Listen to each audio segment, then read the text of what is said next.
Pranam, all glories to Srila Prabhupada. Thank you very much for joining the call, Mataji. Hare Krishna. Hare Krishna, Padmasakhi. Thank you.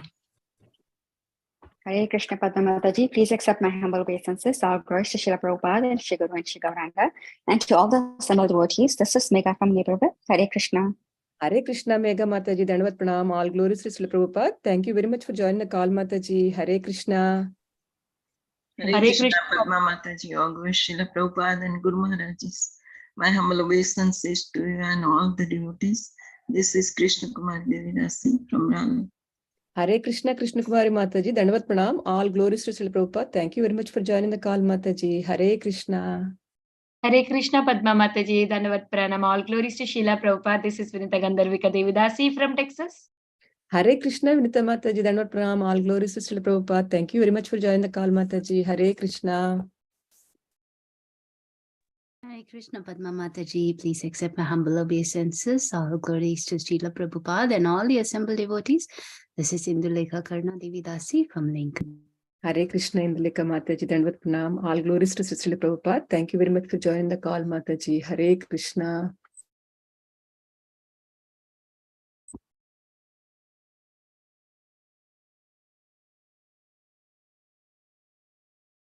Is there anybody who would like to introduce themselves?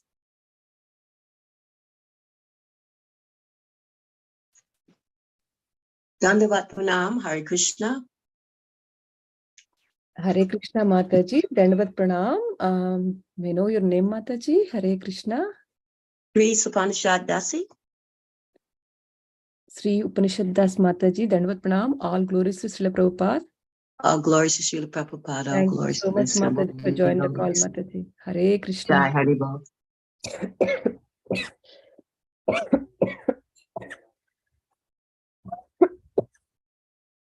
Hare Krishna.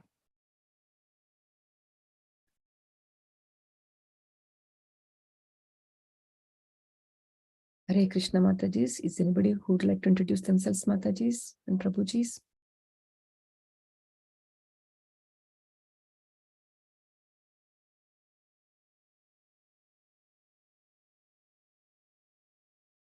If there is no introductions, then we would like to go to the next part of this call. Once again, welcome to. Thank you, Mataji. Once again, welcome to the Bhakti Sangha conference call. Today, we are fortunate to have His Grace Sanatana DharmaPrabhu to enlighten us in the topic of Srimad Bhagavatam, 6th canto, 14th chapter and 5th verse. Before giving call to the Prabhuji, I would like to give hand over this call to Raj Prabhuji to give brief introduction about Sanatana DharmaPrabhu. Hare Krishna. Raj Prabhuji, it's yours. Hare Krishna, Mataji. Dandavat Pranam to you and all the assembled devotees. All glories to Srila Prabhupada, Shri Guru and Gauranga. Hare Krishna, Prabhu, please accept my humble obeisances. Hare Krishna, Prabhu, please go. Thank you, Mataji. Hare Krishna. Please accept my humble obeisances, Mataji. This is a brief introduction for our very dear speaker today, His Grace Sanatana DharmaPrabhu. Prabhuji is Brahmachari from ISKCON, Pune. Prabhuji is disciple of His Holiness Radhanath Swami Maharaj and has been practicing Krishna consciousness for about 20 years. Prabhuji has studied B.Tech from NIT Trichy. Prabhuji worked as a senior manager in Tata Motors, Pune. His current services include area management and project development head at areas around Pune. He is a counselor, youth and corporate preacher, congregation preacher, secretary at Voice Organization, and he is also a remote mentor for NVCC Pune Temple. Prabhuji knows many languages such as English, Hindi, Tamil, Malayalam, Bengali, Marathi, Telugu, and Japanese. Prabhuji's degrees include Bhakti Shastri, Bhakti Vaibhav, IDC, and a teacher's training course. Dear devotees, a humble request. Prabhuji likes the videos on, so if we can turn on our videos, that should be so great of everyone. Thank you so much. Hare Krishna. Over to you, Mataji. Hare Krishna. Hare Krishna, Prabhu. Thank you, Prabhuji. Hare Krishna. Let's see if Prabhuji is on the call yet. Or... I don't see Prabhuji yet. Oh, yeah. Maybe we can go with the introductions. If anybody would like to go ahead and introductions, Prabhuji. Hare Krishna, Padma Mataji. Obeisances, all Hare- glories to Srila Prabhupada. This is Sanatana from Sharjah. Hare Krishna, Anita Mataji. Please accept my humble obeisances. All glories to Srila Prabhupada. Thank you very much for joining the call, Mataji. Hare Krishna. Hare Krishna, Padma Mataji, Dandot Pranam, Srila Prabhupada ki jai, Guru Maharaj ki jai. This is Shama Gauri Devi Dasi from Charlotte. Hare Krishna, Shamgori Mataji. Dandavat Pranam. All glories to Srila Prabhupada. Thank you very much for joining the call, Mataji. Hare Krishna. Hare Krishna Mataji, Dandvat Pranam, all glories to Srila Prabhupada. This is Sushmita from Canada. Hare Krishna, Sushmita Mataji. Dandavat Pranam. All glories to Srila Prabhupada. Thank you very much for joining the call, Mataji. Hare Krishna.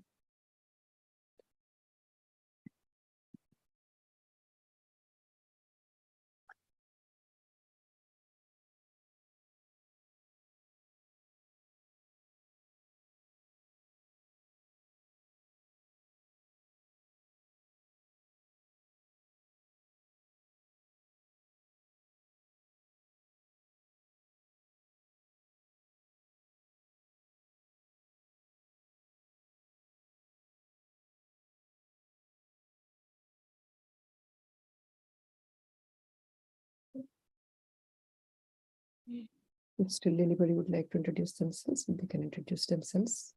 Hare Krishna, this is Sukhakar Krishnadas from Chennai. Hare Krishna. Hare Krishna Mataji, thank you very much for allowing me to join. All glories to Prabhupada, all glories to all the devotees of Bhakti Sangha. Thank you very much, Mataji. Hare Krishna, Sukkar Krishna Prabhuji. Dandavat Pranam. Thank you very much for joining the call, Prabhuji. Hare Krishna. Today is Radha Ramanji's birthday, so I'm just praying for everyone that Radha Raman will give everything. Thank you, Prabhuji. Hare Krishna. Hare Krishna. Prabhuji, you would like to sing? I think Prabhu is going to get little late. Yeah. Yes, I wanted to sing only. That's why I was just thinking, but Radha Raman only gave me the chance. Yeah, sing Prabhuji, please. Thank you. कभी भूलू ना, कभी भूलू ना, कभी भूलू ना, याद तुम्हारी रटू, तेरा नाम में सांझ सवेरे, राधा रमण मेरे, राधा रमण मेरे, राधा रमण मेरे, राधा रमण मेरे, सिर मोर मुकुट कानन कुंडल, दो चंचल नैन कतारे, सिर मोर मुकुट कानन कुंडल, दो चंचल नैन कतारे, मुख कमल पे भवरे बने केश, लहराए कारे कारे, हो जाओ प्रगट मम हृदय में, करो दिल के दूर अंधेरे, राधा रमण मेरे, राधा रमण मेरे, राधा रमण मेरे, राधा रमण मेरे, गल सोहे रही मोतिन माला, अधरों पे मुरली सजाए, गल सोहे रही मोतिन माला, अधरों पे मुरली सजाए, कर घायल टेढ़ी चितवन से, मुस्कन से चैन चुराए, वो भक्तों के सिर ताज किंतु राधा रानी के चेहरे, राधा रमण मेरे, राधा रमण मेरे, राधा रमण मेरे, राधा रमण मेरे, अपने आंचल की छाया में, करुणा में मुझे छिपा लो, अपने आंचल की छाया में करुणा में मुझे छिपा लो। मैं जन्म जन्म से भटका हूँ, हे नाथ मुझे अपना लो। प्राणेश रमन तुम संग मेरे, है जन्म जन्म के प्रेरे। राधा रमण मेरे, राधा रमण मेरे, राधा रमण मेरे, राधा रमण मेरे। कभी भूलू ना, कभी भूलू ना, कभी भूलू ना, कभी भूलू ना, कभी भूलू ना, कभी भूलू ना। हरे कृष्णा। ये बहुत फेमस गाना है, इसमें बहुत कुछ भक्ति है। और एक गाना के टाइम में 5 मिनट का राधा रमन का। माता जी। Sure, Prabhuji. Hare Krishna. Sarika Hare Krishna.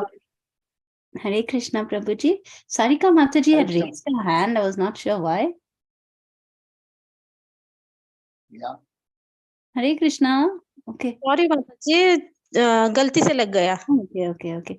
Yes, Prabhuji. I think Prabhuji didn't join yet, so you can Yeah, continue, Prabhuji. Thank you so much. Thank you. I'm going to give a very good song. This is from Indresh Upadhyay from Vrindavan.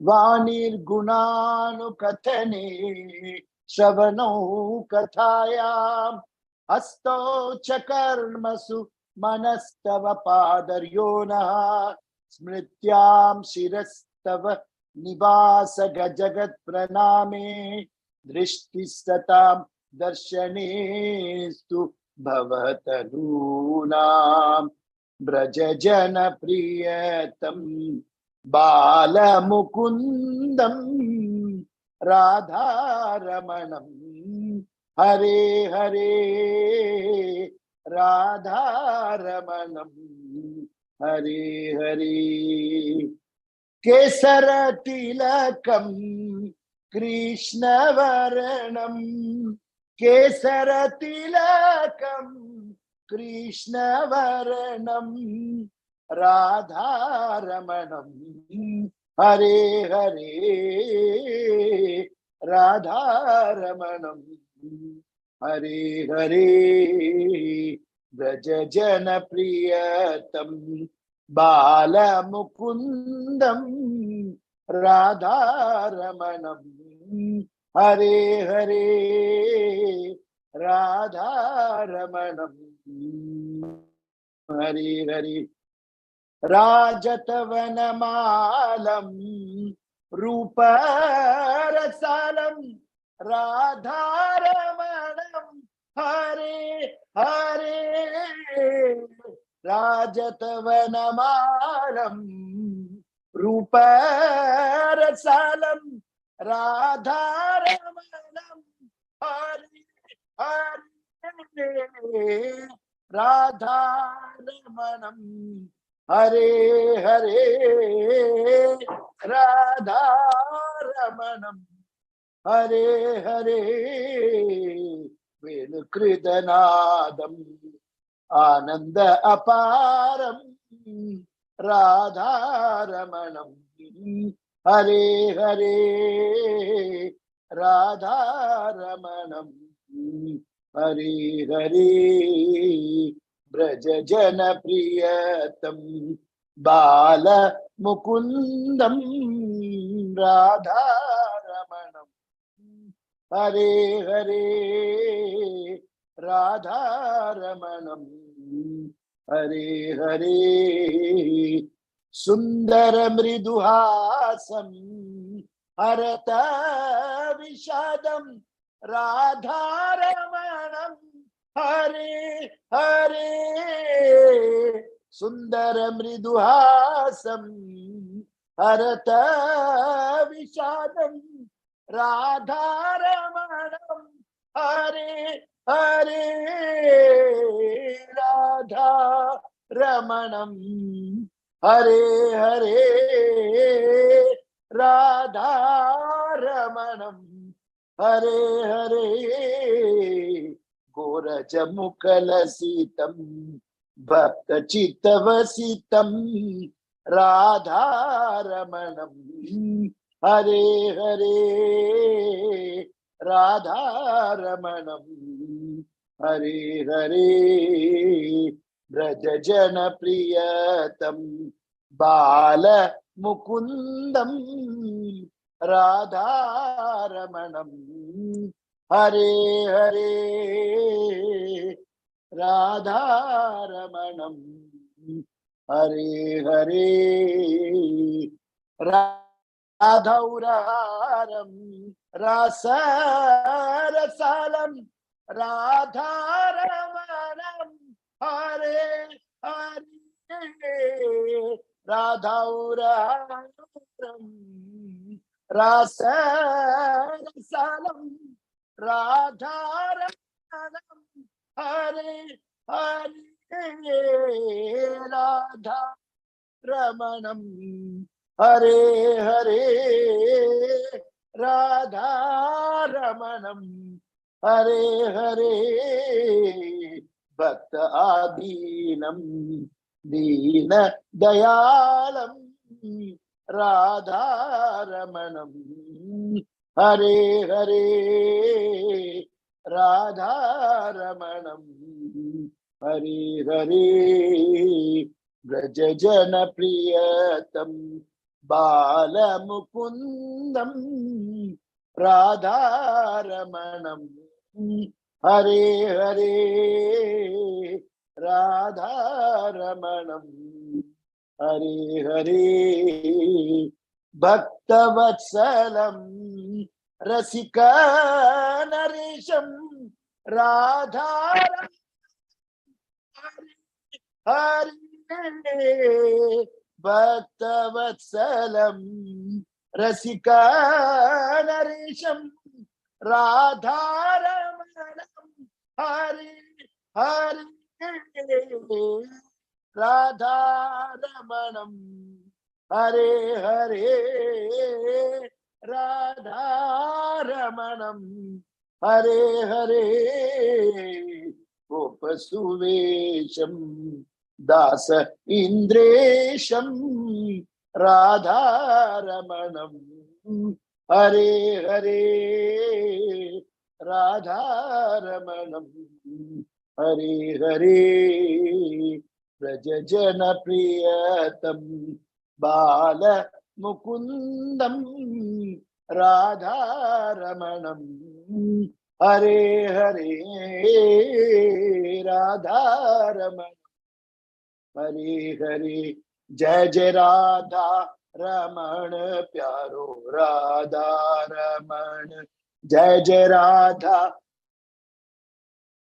रमण प्यारो राधा रमण जय जय राधा रमण प्यारो राधा रमण जय जय राधा रमण प्यारो राधा रमण जय जय राधा रमण प्यारो राधा रमण जय जय राधा रमण प्यारो राधा रमण जय जय राधा रमण प्यारो राधा रमण जय जय राधा रमण प्यारो राधा रमण जय जय राधा रमण प्यारो राधा रमण जय जय राधा रमण प्यारो राधा रमण श्री राधा रमन लाल की जय हो। Thank you very much. Hare Krishna Prabhu, Hare Krishna, wonderful, wonderful singing, such a melodious singing, Prabhuji. Hare Krishna, Hari Hari Bol. Radha Raman is very, very close to my heart. I got that deity in my house. He's so wonderful. He's today smiling. The teeth you can see. Some days you can see the teeth, some days no teeth. Very nice. Sukhakara Krishna Prabhu ki jai. Hare Krishna. Prabhupada ki jai Mataji. I'm just a servant. I'm just a dog. Thank you. Prabhuji, sing one more song, Prabhuji. Prabhuji did not come yet. I think Prabhuji will be joining in one more minute. I will sing a Vaishnava. Yes, I'll sing one Mataji, Vaishnava song, Bengali. Prabhuji is stuck somewhere, so he will join. They said in the chat box that Prabhu will join in a minute. That's what someone Mhm. read. Okay. Yeah. Okay. Yeah. Prabhuji, So next time I'll sing a Bengali song. please, Prabhuji, Hare Krishna, Prabhuji. Can Hare you Krishna. please say Yes, Mataji. Gopinath, please? Gopinath, Mama Dimidano. Yeah. Just a minute. I got a call. Just a minute. Hare Krishna. Prabhuji has joined, so we will start. Oh, okay, sure. Thank you, dear devotees. Hare Krishna, Prabhuji, Dandavat. Hare Krishna, Prabhuji, Dandavat Pranam. All glories to Srila Prabhupada and all glories to you, Prabhuji. Thank you so much for giving your valuable Hare Krishna.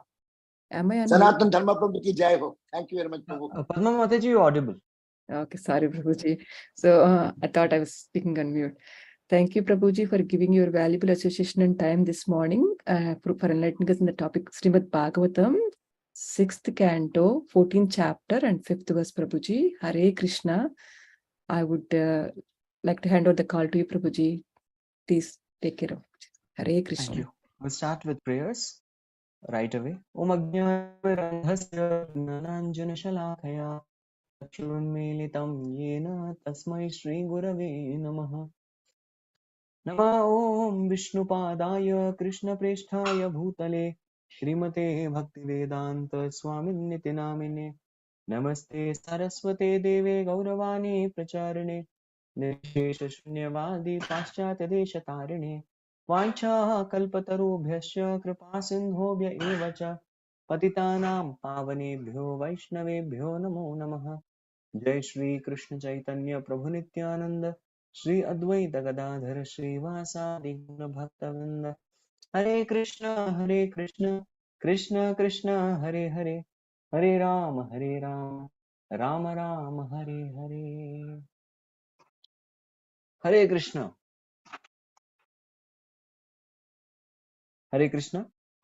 Thank you all very much. You have hidden your Krishna consciousness enough. Now I request you all to show it by turning on your video.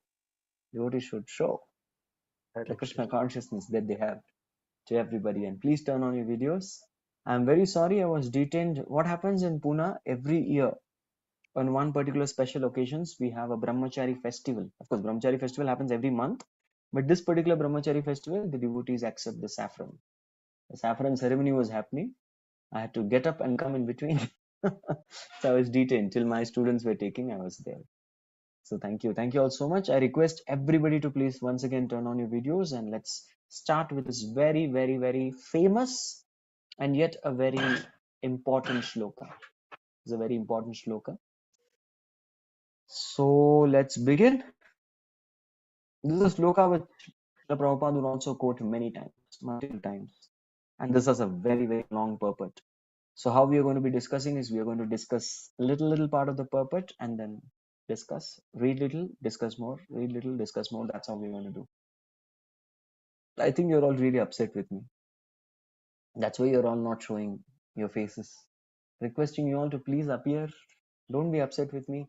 Please encourage me. I need Vaishnava association. I need all of your support. I need all of your blessings. Hare Krishna, If all Sanatana can turn DharmaPrabhu, on Hare your Krishna, videos Dandavat Pranam Prabhu. and show Dandavat this Pranam. particular hand also to give me blessings, that will be very nice. So let's begin. This is Srimad Bhagavatam 6th canto 14th chapter verse number 5. Muktanam api siddhanam narayana parayanaha sudurlabha prashantatma kotishvapi mahamune.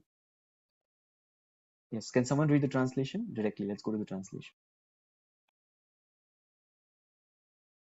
O great sage, among many millions who are liberated and perfect in knowledge of liberation, one may be a devotee of Lord Narayana or Krishna. Such devotees who are fully peaceful are extremely rare. Hare Krishna. Thank you. Thank you. Actually, the word-to-word meaning over here of Muktanam is very interesting. Those who are liberated during this life, they are called Muktanam. So here the Muktanam refers to Jivan Muktaha. Yes, that's what Prabhupada will also clarify later. Who are absolutely not attached to their bodies, comforts, friendship and love. Just give me half a second, I'll just close my door. Hare Krishna, Krishna Krishna, Hare Hare, Hare Ram, Ram Ram, Hare Hare. Hare Krishna, Krishna Krishna, Hare Hare, Hare Ram, Ram Ram, Hare Hare. All right. So this is Muktanam. And then Api Siddhanam. Okay, Siddhas are perfect. Yes, so these people are not just unattached to body comforts or society, but they have deeply understood that in comparison to Krishna Bhakti and compare it to spiritual practices, all bodily comforts of society, friendship, and love are insignificant. There is a difference between Vairagya and Virakti. Do you all know what is the difference between Vairagya and Virakti? They appear similar, but there's a great difference. Try, anybody, please. I'll be very happy to hear your realizations.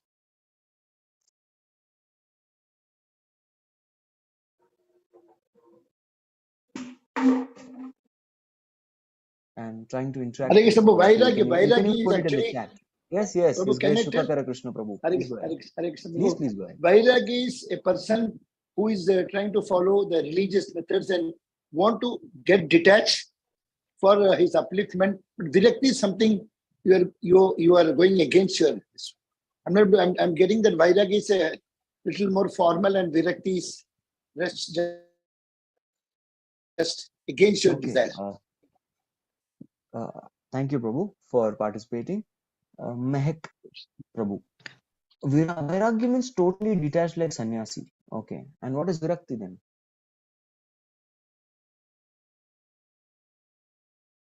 Yes. Her Grace Vasundhara Mataji. Hare Krishna, Prabhu.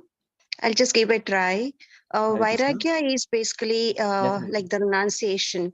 While there are things, material things available, etc., but still you have taken up Vairagya. Though the things are around available, you are still not using that. In amidst those materialistic objects, you are still following the principles of Vairagya. That is complete renunciation. Virakti, as I understand, could be like, after a long usage of the object or having what do you call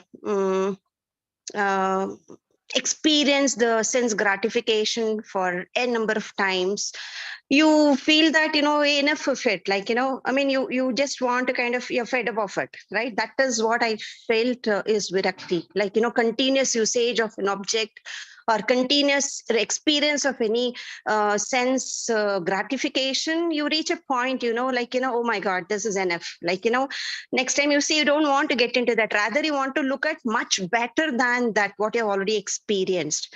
That's what I feel could be virakti, Prabhu. Please excuse me if if I've done a mistake or if I've I'm not glad you understood properly. participated. Hare Krishna. But as they say, till the time you don't say what is there in my mind, it is not correct. So I'm just okay. Nice participation. Devotees are participating even through their chats, divine chats. They're going through. There are so many hands up out there. There are so many answers. I think I'll give it now. I'll give other devotees a chance later on. We'll keep interacting. Don't worry. So Vairagya is external renunciation. External renunciation. That is Vairagya. As rightly some of you called it as sannyas, wearing of the saffron clothes. That means external renunciation. And what is Virakti? Virakti is a person who is detached even from within. Internally also is renounced. So a person who is having Vairagya might feel the taste. He might feel the need for tasting sense gratification, but he doesn't do it because he knows this is not correct as per the Shastras. So he is unattached. On the other hand, a person who is Virakta, this is a platform. In fact, one of the 9 qualities of Bhava, which Rupa Goswami Pad mentions, Virakti is one of them. Shantir avyartha kalatvam viraktir mana shunyata. Yes, so he mentions about Virakti. Virakti is that particular quality where a person doesn't consider a sense object to be sense object. Because the person doesn't consider oneself to be an enjoyer at all. So that enjoying mentality itself is purified. That is Virakti. Yeah. A person who's performing Vairagya. So Muktanam is a person who is externally detached. Although internally there may be hankerings. Siddha The person who is referred here is a person who doesn't even have this inner cravings which are there. That person is Siddha. Yes, he is internally also renounced. See, because they understand, they have now understood the insignificance perfectly. That is why there is the perfection. But even amidst those, somebody may be Mukta, somebody may be Siddha, but Narayana Parayana Sudurlabha. It's very rare, Sudurlabha, very, very rare to find a person who is completely surrendered or a person who has completely concluded that Narayana is the Supreme. That means Krishna is beyond and Sa Mahatma Sudurlabha. Similar words come in the Bhagavad Gita, right? Bahunam Janmanamante Jnanavan Mam Prapadyate Vasudeva Sarvamiti Samahatma Sudurlabha. And how to identify what are the characteristics of this person who's so very rare? Prashantatma. Such a person experiences the supreme peace. He is completely pacified in his mind. Yes, Prashanta Atma, one whose mind is completely peaceful. And Kotishwapi Mahanu is one out of millions and trillions. Prabhupada writes millions and trillions. Kotishwa Koti refers to a crore, but Prabhupada has meant crores. That's millions and trillions. Api, it's very rare to find such a person. Mahamuni. So, congratulations. That's the first thing that I wanted to tell you. Congrats. Why? Why? Because we are embarking on this particular journey to become this very rare. And even if you read the Bhakti Rasamrit Sindhu, there are 6 qualities of bhakti, 6 characteristics of bhakti. Anybody? Anybody knows what are the 6 characteristics of bhakti? I'll start. Then you all can help me out. The first characteristic of bhakti is this is there Shadavida Sharanagati. No. Nice try. Anyone else? Yes, very good. So the first quality is Kleshagni. The moment one starts practicing sadhana bhakti, then what happens? Kleshagni. A person ceases to experience material miseries. The threefold miseries, they start to reduce. And Kleshagni means complete cessation of the material miseries. That's the first step. The second step is Subhada. Shubhada means what? Shubhada means one is bestowed with all wonderful qualities of demigods and the Supreme Lord himself. That is Shubhada. So Kleshagni Shubhada is an experience of a person who is a sadhana bhakta. A person who is performing sadhana bhakti will experience these 2 qualities. Then what about us, Prabhuji? Why are we not experiencing these 2 qualities? Immediate question. Why are we not experiencing it? That means Swami Pada has written something that is false. Why are we not experiencing these 2 qualities of Kleshagni and Shubhada? Anybody? Quick answer.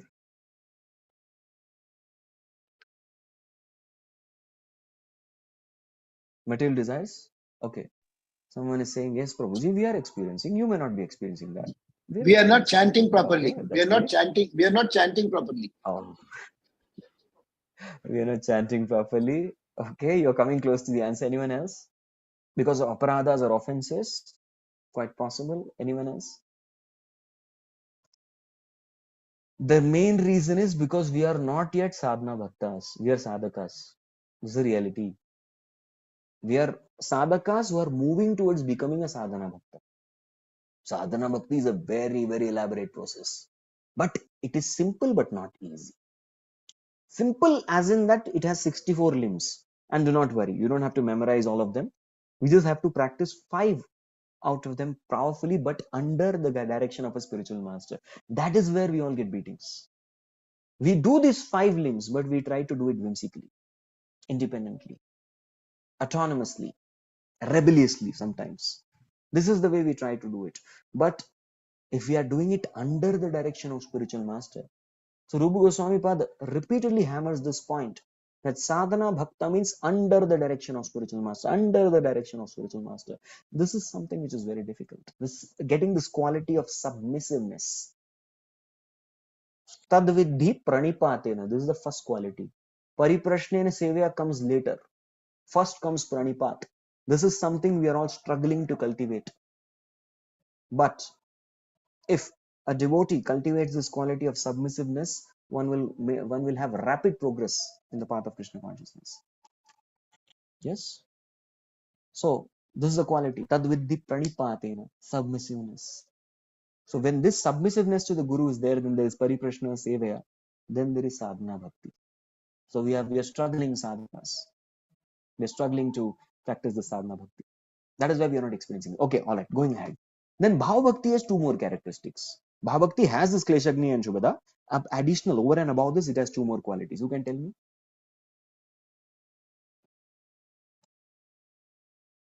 Anybody? Moksha Lagukrita Sudurlabha. Yes, Moksha Lagunakrit, which means the pleasure experienced by the impersonal liberation becomes insignificant. Moksha Lagunakrit. Very good. And the fourth quality?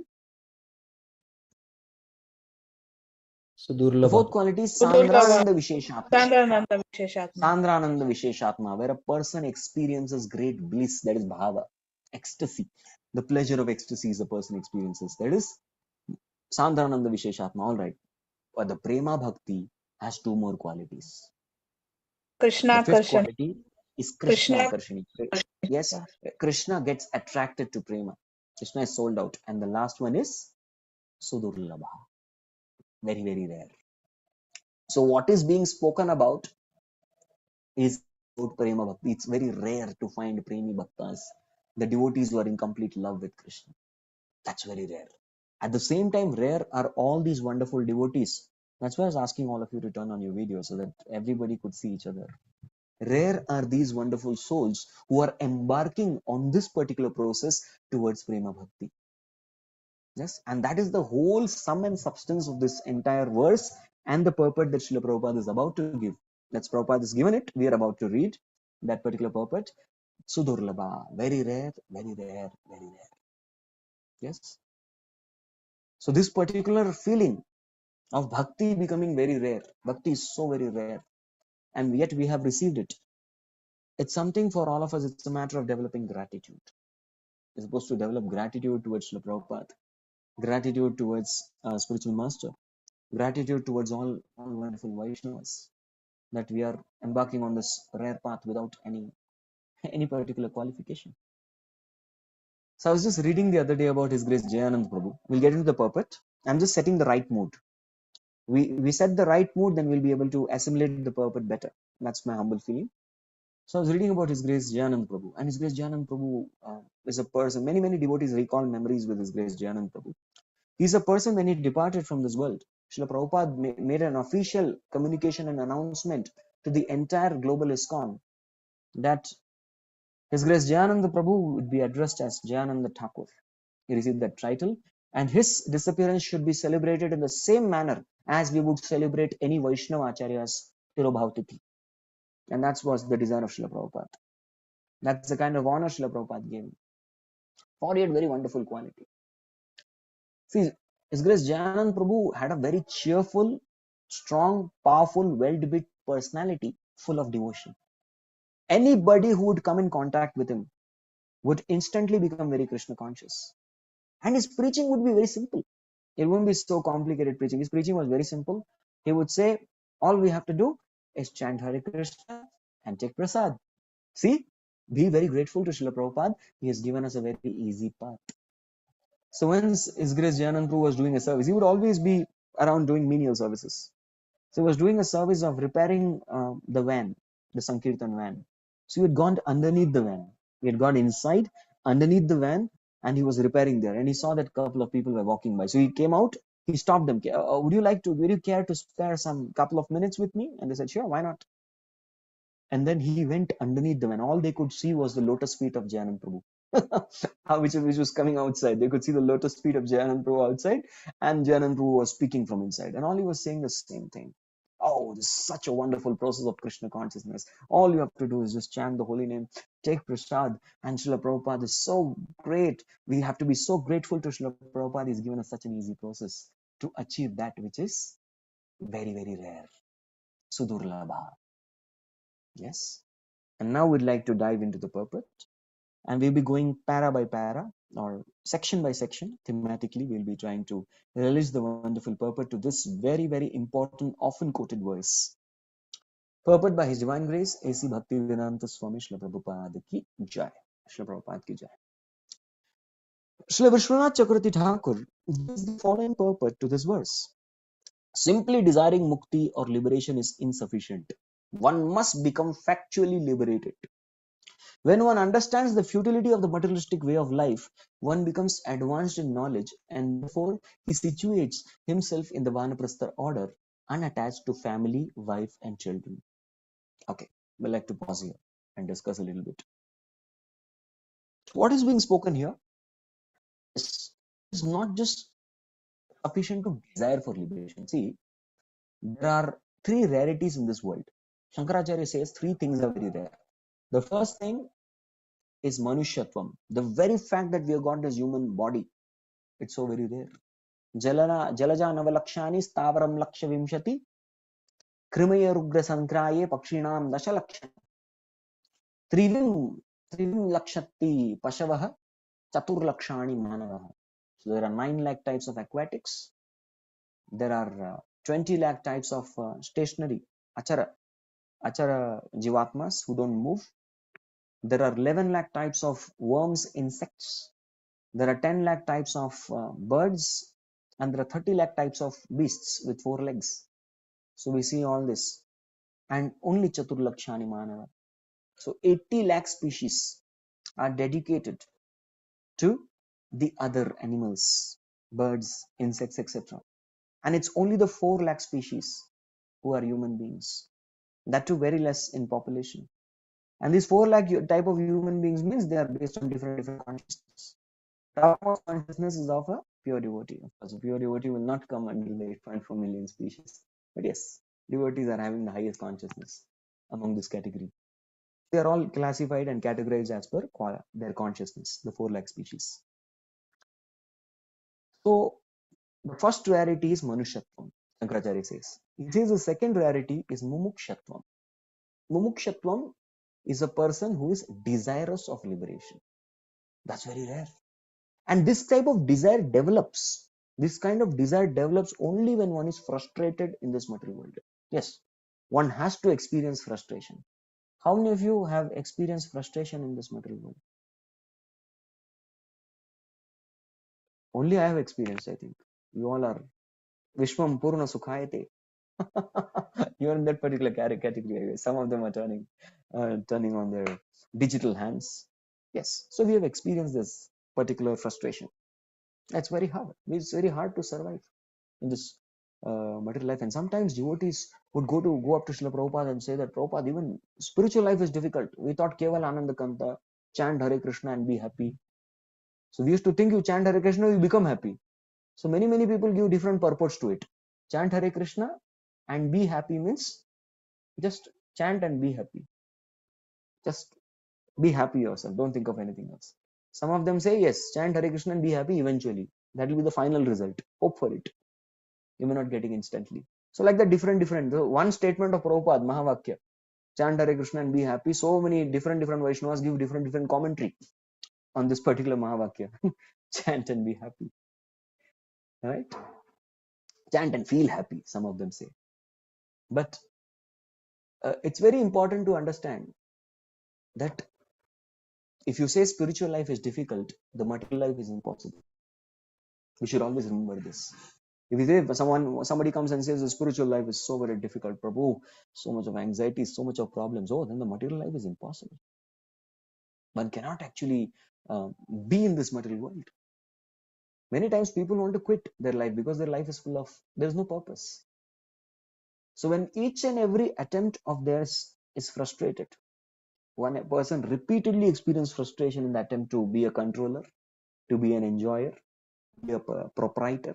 Repeatedly one is thrashed and beaten. That is the time one gets out of these frustrated sentiments, one may develop a desire, there is nothing in this world. And one of this such person is Kohelet, King Solomon in the Ecclesiastes. His Holiness Jayadvaita Swami Maharaj had come to Pune and he gave us elaborate association for almost a week at our temple. And he has written this very special book of Vanity Karma. It's based on he's commented on the Ecclesiastes. It's one of the Jewish literatures.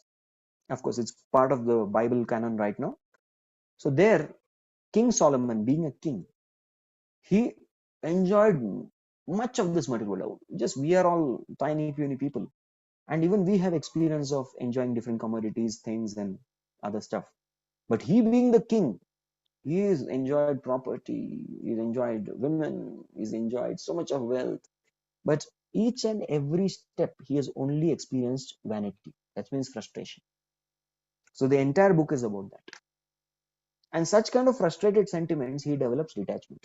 And his only Jayadvaita Maharaj wrote about this book because when he used to go, being a Jew, his parents used to send him to these classes, ecclesiastic classes. Often in there is a death ceremony in the Sanatana Dharma community. So then people recite second chapter of Bhagavad Gita, the science of soul. They recite the Garuda Purana, right? Many things. So similarly in the Christian society or the Jewish society, they recite this Ecclesiastes of Kohelet, King Solomon's frustration, vanity karma. That's what they recite. So this frustrated sentiment is something that makes them go for detachment. That is mumukshi, but he's a desirous of mumukshi. But that desire is not sufficient. One needs to also walk on the path. For that, one needs a third. A third is a person who is a bona fide spiritual master. That is the third rarity. Yes, the third rarity is a bona fide spiritual master. So, Manushyatvam, Mumukshatvam, Sadguru Kripa. Bona fide spiritual master. Such a bona fide spiritual master's blessings are very essential for one to progress. Correct? And then when one develops this frustration, one gives up. See, that is why there is an age for everything. From the age from 1 to 25, it is said one should, 0 to 25, the first 25 years of life, one should learn and grow. The next 25 years, from 26 to 50, one should earn and one should engage. From 51 to 75, one should detach from material world and attach themselves to God, spiritual activities, Guru. And finally, 76 to 100, one should prepare and leave. Leave this, quit this material existence. Correct? So this is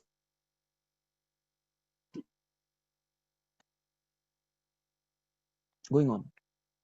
One should then further progress to the platform of sannyas. That's what? To leave, prepare and leave. The actual renounced order, never to fall again and be afflicted by materialistic life. Even though one desires to be liberated, this does not mean he is liberated. No. Only rarely is someone liberated. Indeed, although many men take to sannyas to become liberated, because of their imperfections, they again become attached to women, material activities, social welfare work, and so on. Can you give some examples of somebody who fell from the renounced order? They had adopted the renounced order, but they fell from it. Shaubhari Muni? Very good. Yes, he was a Gyani. He was a Gyani. He was in the renounced order, and then he saw two fishes mating. Of course, the main cause of this was offense towards Garuda. So the same fishes whom he tried to defend, the same fishes led to his downfall, because he saw two fishes mating. Of course, what can you see in two fishes mating? There is nothing that is visible.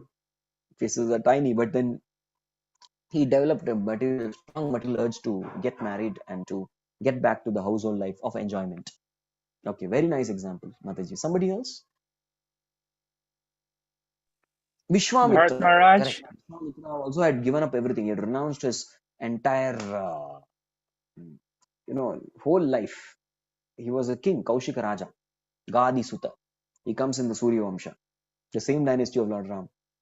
So Gadi Sutta, he quits his material life, takes to renounced order, but fails 3 times. The first time he fails because of 60,000 years of tapasya, and he fails because of lust, Menaka. Again 60,000 years of tapasya, he again fails because of anger towards Ramba. Then again 60,000 years of tapasya, he again fails out of false ego because of a competitive spirit that he had towards Vashishta Muni. He fails there also. Fail, fail, fail. Again and again. Repeated failure he experiences. Yeah. So somebody is giving the example of Bharat Maharaj. Yes. Bharat Maharaj also had taken to the renounced order of life. And he didn't fall back to material life. He didn't fall back to material life. In case of Vishwamitra, he fell for Menaka and all. So Bharat Maharaj got severely attached to deer. Of course, he was no longer doing the duty of renunciate. The purpose for which he went was to develop Krishna Prem. He was in the preliminary stages of Bhava, Asakti Bhav, intermediate stage. But there, because of his willful negligence of spiritual duty, Prabhupada writes that word, willful negligence of spiritual duties, not chanting 116 rounds, not attending Mangalarti, not willingly reading Prabhupada books. That's what it translates for all of us, willingly. Thus he fell down, fell for a deer. Maya knows exactly how to make a sadhaka fall down. And it is said, Maya works 24 hours. What is the working time of Maya? Everybody says, in US people say, oh, we work for only 6 hours, 7 hours, 8 hours. Maya works 24 hours. But for a devotee, she does overtime. Yes, for a devotee, she does overtime. Even more than 24 hours she gives. That's how Maya acts. Okay, we'll go to the next paragraph. Jnanis, yogis and karmis devoid of devotional service are called offenders. Sri Chaitanya Mahaprabhu says, Mayavadi Krishna Aparadi. One who thinks that everything is Maya, instead of thinking that everything is Krishna, is called an aparadi or offender. Although the Mayavadis, impersonalists, are offenders at the lotus feet of Krishna, they may nonetheless be counted among the Siddhas, those who have realized the self.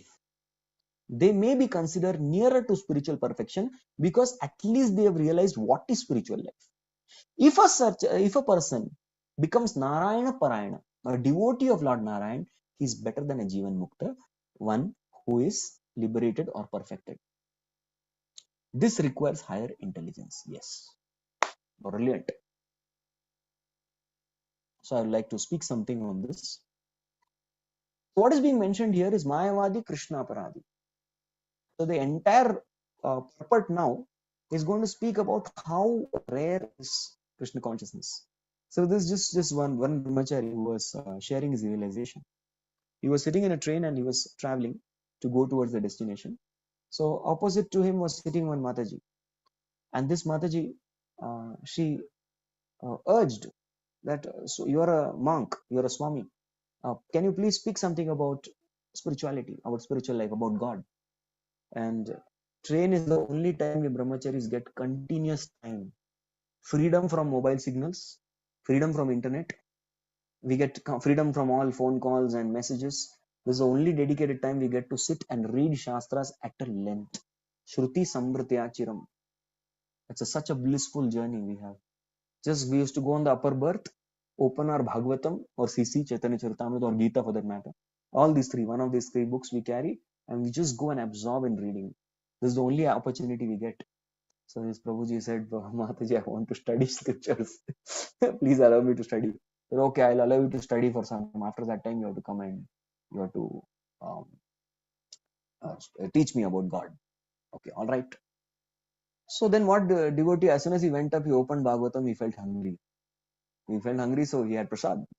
Devotees had wonderfully packed some nice journey prasad, was there. So journey prasad, there was paratha, there was jam, there were pickles, and there were some potato fried chips. This is what normally in ashram we get for journey prasad. So he was taking this prasad with chutney and all. So he took nice prasad. After you take nice prasad, then what happens? We feel like taking some rest. So he decided, I'll take some small nap, power nap. Okay, so Prabhuji took power nap, it became powerful nap. Yes, and after that he just came down to go to the washroom again. This Mataji got, hey, you're going to speak about God or not? And so he said, "Padai kuch hua nahi. I didn't study anything. I ate prasad and I slept off. I'm so sorry. I couldn't study a thing. Please let me study." And then what happened? This Mataji started talking to the man, and she started talking about Mayavad. Yes, how the Jivatma is actually Parama. Jivatma is Paramatma. Soham. We are that Supreme Lord. Yes, Tattvamasi and all varieties of Mayavad, and that's it. This brahmachari devotee got so wild. He just closed his Bhagavatam and started left, right, center quoting Shastras and defeating the Mayavad. And this Mataji was very, very happy. He said, finally, I forced you to speak. Yes, somehow or the other, I forced you to speak about Krishna. But anyway, so the point is, there may be so-called spiritual minded people, but very, very unfortunately, most of them are Mayavadis. There was one teacher at our school. Of course, later I didn't even know that was. So she used to always say, yes, ultimately, the goal of life is to realize that we are all gods. Yes, we are all Bhagavan. We are all gods. That's what she would keep telling all of us. Of course, we never took her word seriously. That's another thing. But the very point is, even in the so-called spiritual-minded people, most of them are Mayavadis. This is the most unfortunate predicament which is there today in this world. That most of them are Mayavadi. They're speaking Mayavad philosophy. They think, oh, we are all God. Yes, we are all gods. So what we Vaishnavas have to do is we have to somehow or the other drive this Mayavad. We have to change it a little bit. They say we are gods. But what is our philosophy? We are God. We just need to add a small dash. We are gods. We are not God. We are gods. Apostrophes. We belong to God. And Prabhupada would be very heavy with such thing. Anyone who calls himself God is actually a dog. Prabhupada used to say there is a dog. Prabhupada used to say that very much. So once there was a very, very sincere person.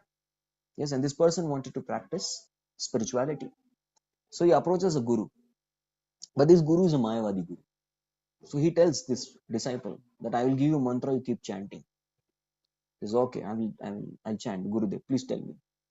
So he said that you should chant Soham, Soham, Soham, Saha, Aham.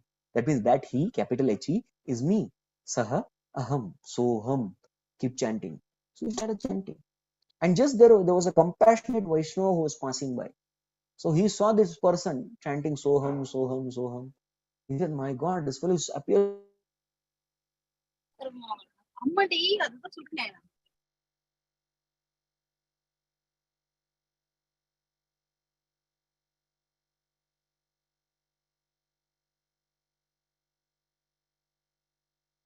Hare Krishna.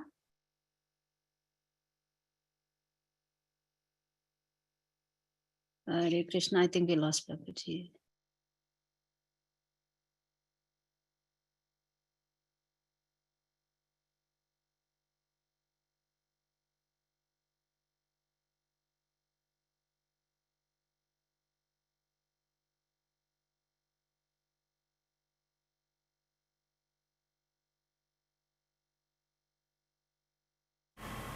I request local devotees, can you please contact Prabhuji? I'm here only. What happened was I got a phone call. Okay. When phone call comes, signal goes. Sorry, I'm back. I've given you enough anxiety, no more now. Where were we? What is the last thing that you heard?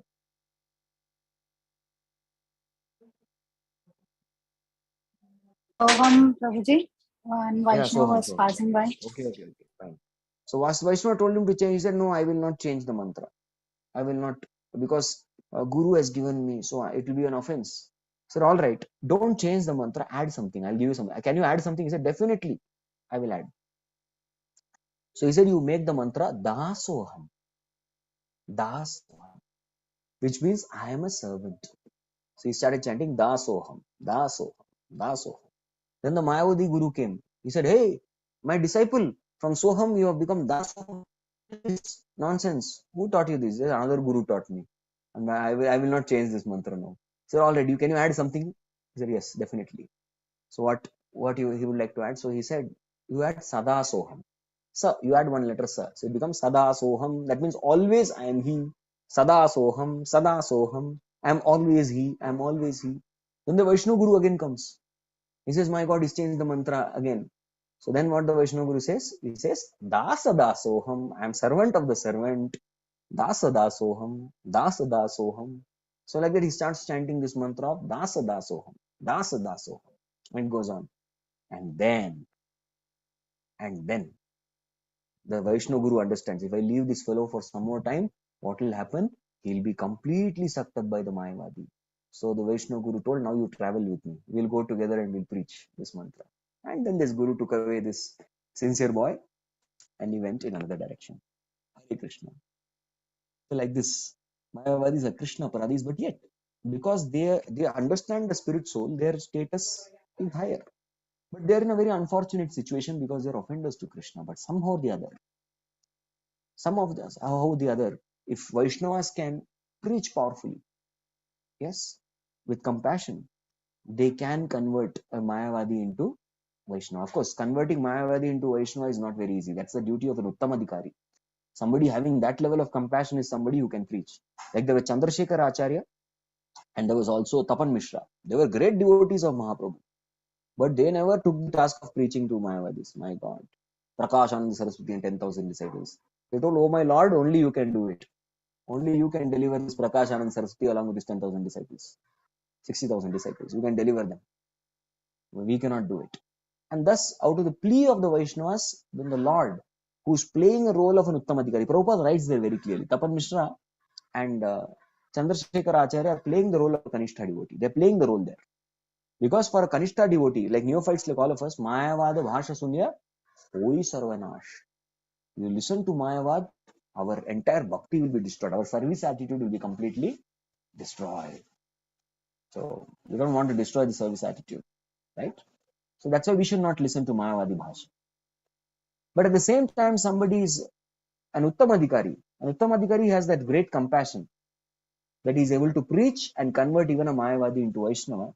Then what happens? Mayavadi will be even higher than Jivamukti. That is why it is said it requires higher intelligence. And this higher intelligence is what? Higher intelligence is something that is supplied by Paramatma. So because Uttamadhikaris are directly in touch, when we have what intelligence? We have Kubuddhi. We have materialistic intelligence. We don't have higher intelligence. Kubuddhi. Subuddhi is something which is supplied by Paramatma. So when Paramatma supplies his intelligence, then one preaches to the Mayavadis, definitely he can convert the Mayavadi into Krishna Bhakta. Just like Sri Chaitanya Mahaprabhu converted Sarvabhauma Bhattacharya, who was a speculator of Shastras. That's more or less same thing. Yes, Mayavad. They also simply speculate. Speculator Jnani is just speculating the Shastras. Atma Ramascha Muneyo. He converted him. So that's how compassionate Vaishnavas do that. So now next paragraph, Prabhupada mentions about the categories of Jnanis. There are two kinds of Jnanis. One is inclined to devotional service and the other two, the impersonal realization. The impersonalists generally undergo great endeavor for no tangible benefit. And it is therefore said that they are husking paddy that has no grain. Stula tushavaghatinaha. The other class of Jnanis, whose Jnana is mixed with Bhakti, are also of two kinds. Those who are devoted to the so-called false form of the Supreme Lord, and those who understand the Supreme Personality of Godhead as Satchidananda Vigraha, the actual spiritual form. The Mayavadi devotees worship Narayana or Vishnu with an idea that Vishnu has accepted a form of Maya, and that the ultimate truth is actually impersonal. The pure devotee, however, never thinks that Vishnu has accepted a body of Maya. Instead, he knows perfectly well that the original absolute truth is the Supreme Person. Such a devotee is actually situated in knowledge. He never merges in the Brahman effulgence. As stated in the Srimad Bhagavatam, Yenirvindaksha vimuktamaninas tvayashtabhava shuddha buddhayah aruya kritsena parampadam tatah patantyadona dhritayushmadangrayah. O Lord, the intelligence of those who think themselves liberated but actually have no devotion is impure. Even though they rise to the highest point of liberation by dint of service, penances, and austerities, they are sure to fall down again into material existence, for they do not take shelter at your lotus feet. Hare Krishna.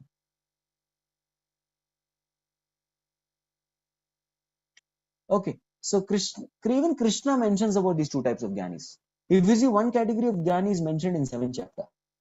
Yes, in 7th chapter also there is a Jnani who is mentioned. What kind? Chaturvida bhajante mam jana sukritinarjuna arto jignasu artarthi. The fourth one is Jnani.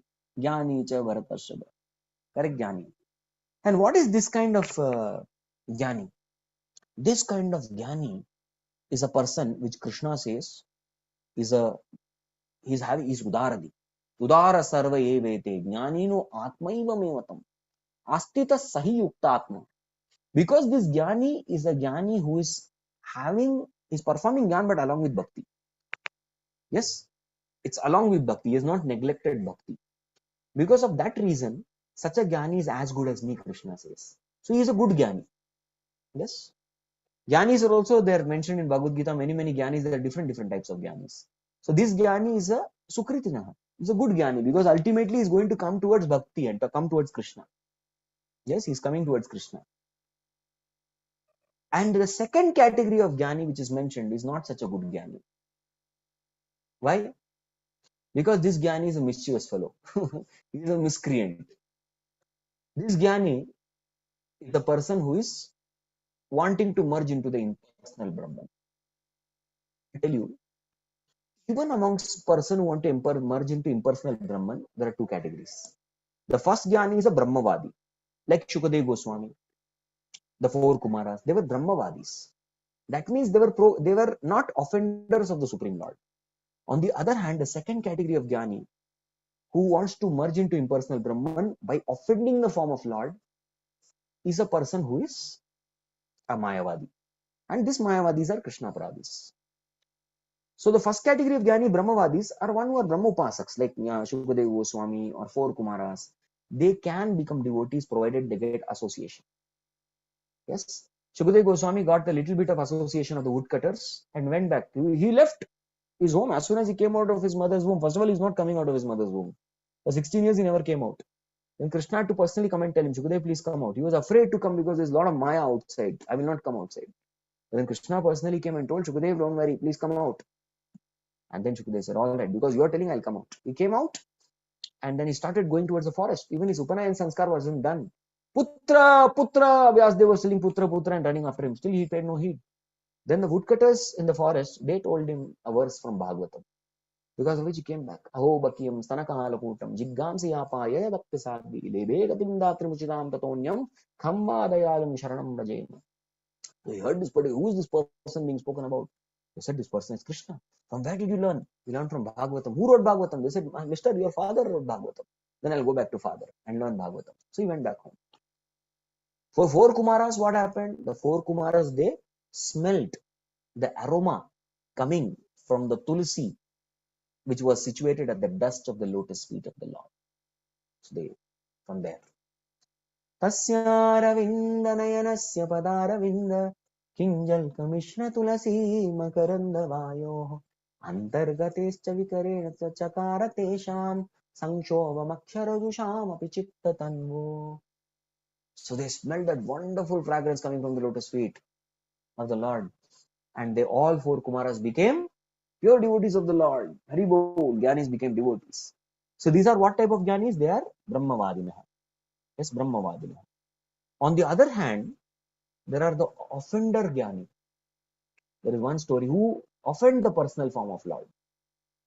Yes, offend the person. They say that Lord is Maya. Ultimately, everything is Maya. So there is one category of that. I would like to tell you a story. If at least 10-20 devotees turn on video, then I'll tell the story. Otherwise I'm not telling. Good. Devotees are also very intelligent. They're turning on and switching off immediately. That is not counted. You have to turn on and you have to keep it on. Okay. I still got around 7-8. I need more. Please don't disappoint those devotees with a lot of difficulty they turn on. Okay. At least 4 more. Some more devotees have turned on. 4 more. Please become that fortunate one. Okay. 3 more. 3 more to go. Please. Okay. 2 more to go. Come on.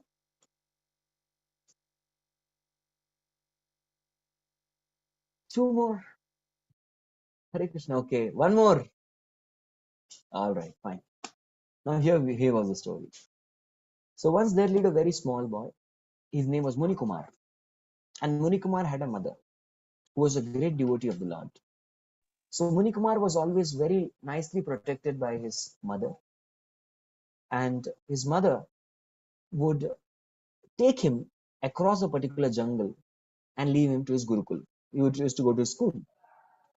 In the school, the professor, the teacher who was there was a Mayavadi. Yes, so mother is a Vaishnava, teacher was a Mayavadi. The teacher always used to say, ultimately, Brahma Satyam Jagad Mithya. He always used to say that, yes, ultimately everybody has to merge into Brahman. And he never preached Mayavad, but he followed Maya. He never believed in the form of Lord. He used to think Lord's form is all Maya because we cannot see it. So all this worshipping of deities is all nothing but Maya. Ultimately, we have to discuss the Vedanta, understand that Ham Brahmasmi, and we have to go and merge into Brahman. All other Lord's form of Bhagavan's so-called name, form, qualities, pastimes, these are all Maya. He thought in his heart, but he never preached Mayavad because that was not in syllabus. That was not in syllabus, so he never preached it. But he believed it. And he used to think, contemplate on Mayavad. That's all. So one day what happened, Munikumar, he had to go to school, but he saw his mother she wasn't keeping well. And thus Munikumar was worried. He was a small boy. He said, Mother, how am I going to go through the forest? And mother said, don't worry. Although I am sick, you have a very, very wonderful and beautiful elder brother. His name is Dinbandhu Bhaiya. Oh, Dinbandhu Bhaiya. Mother, you never told about him? No, I've told you so many times about him. Yes, he's blue in color. He has a very wonderful flute. He wears yellow garments. He has a peacock feather. He looks very beautiful. His lips are like the bimba fruit. He's so very nice. He's your elder brother. Oh, really? I have elder brother. Thank you, mother. What should I do? Where does he live? Oh, you just go, as soon as you're entering the forest, all you have to do is call out for your Dinbandhu Bhaiya. There's Dinbandhu Bhaiya. Just call him and he'll come. Really? My Bhaiya will come? Yes, he'll come. So he went there and he just called out Dinbandhu Bhaiya, and immediately Dinbandhu Bhaiya came. And by now everybody would have guessed who is Dinbandhu Bhaiya? Dinbandhu Bhaiya is our Krishna. Yes, so he came there. And then he told Munikumar, he used to talk to Munikumar and take him across the jungle and used to drop him. And then even while coming back, Munikumar used to be afraid. So Dinbandhu Bhaiya has to bring him back. So going, escorting him to school and escorting him back home. All these things Dinbandhu Bhaiya would do. And Munikumar was in great bliss in association of his brother, elder brother, older brother. So the next day was Guru Purnima's day. And it was the rule in the ashram. All the disciples came. Very nice, wonderful items for Guru's pleasure. So Munikumar's mother was still sick. It was Guru Purnima. She couldn't cook anything. So what does Munikumar, what can he do? So he was worried. So while going on the way to school, he poured out his heart to Dinbandhu Bhaiya and told him, Dinbandhu Bhaiya, please, you see that I have this Guru Purnima festival in my school and I don't have anything. All disciples must be carrying many things. So Dinbandhu Bhaiya gives him a small pot of sweet rice and tells Munikumar, don't worry, you just give it to your Guru, he'll be happy. And Munikumar was very happy that he could at least carry something. I will at least carry something for my Guru. But when he reaches Gurukul, he finds that many disciples are big pots. They bought big vessels full of bhoga for the Guru, and Guru was very happy. Ayushman Bhava, Yashasvi Bhava. Like that, he was blessing all the disciples. But when Municumar's turn came, he said, "Oh, I only have this small pot." So when Munikumar came, the Guru raised his eyebrows. What is this? He says, "This is kheer." See, to the extent the disciples have brought big preparations and items, that shows how much love they have for the Guru. They brought only one item. All right, please transfer this item into another vessel. He told one of the senior disciples, take this and transfer it. So he was transferring this. He thought that this is just a small vessel, I'll transfer it. He was transferring. The kheer wasn't getting over. One vessel got filled. Second vessel got filled. Third vessel got filled. And then this disciple thought that it is high time to report this to Guru. This matter should be brought up to the Guru. So he took this all vessels and showed, and even the Guru was scratching his head. What is this? I've never seen anything like this. Called Munikumar, come here. Who gave you this? Said, my Dinbandhu Bhaiya. Dinbandhu Bhaiya? As per your official form that you filled, you don't have a Bhaiya. You are the alone son of your mother. And how come you have this Dinbandhu Bhaiya? Who is he? He says, does he stay at home with you? He said, no, he doesn't stay in our house. Then where do you find him? He says, he wanders in the forest. Now Guru becomes suspicious. This fellow must be lying. Something like that. He says, how does Dinbandhu Bhaiya looks? Then he gave the exact description. And Guru says, yes, I have also studied Bhagavatam. But I thought this form is Maya. I thought this root is Maya. This Guna is Maya. This Leela is Maya. So what to do?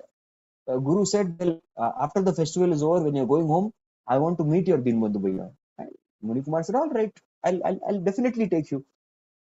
And then the disciple takes the Guru, and the Guru says, you don't directly call him, I'll wait behind the bushes. So Guru was hiding behind the bush and watching. He is coming or not. So Muni Kumar calls for Dinbandhu Bhaiya. Dinbandhu Bhaiya. He calls him, but this time nobody comes. Usually just calling once, Dinbandhu Bhaiya, Krishna is to come.